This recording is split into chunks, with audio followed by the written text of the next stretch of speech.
出發去食聖誕早餐啦！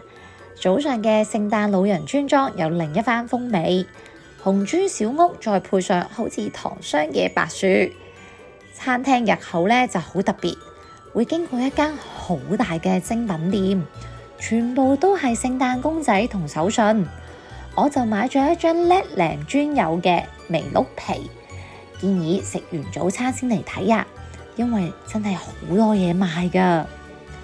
穿過手信店就係咖啡室，再穿過咖啡室先至會到食早餐嘅地方。等我帶大家走一轉啦！呢個餐廳無論係佈置定係食物，都係以聖誕做主題，好似去咗迪士尼咁啊！你睇下我幾興奮，有唔同嘅果茶、藍盤、西式早餐同埋好聖誕嘅甜品。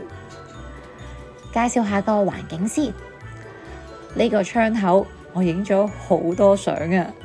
周圍嘅佈置都真係好有聖誕感覺。你睇下呢度有棵好大嘅聖誕樹。總之周圍都係打卡位啦。等我快啲食2啖，趕住同聖誕老人約會啊！記得等我介紹佢出場啦。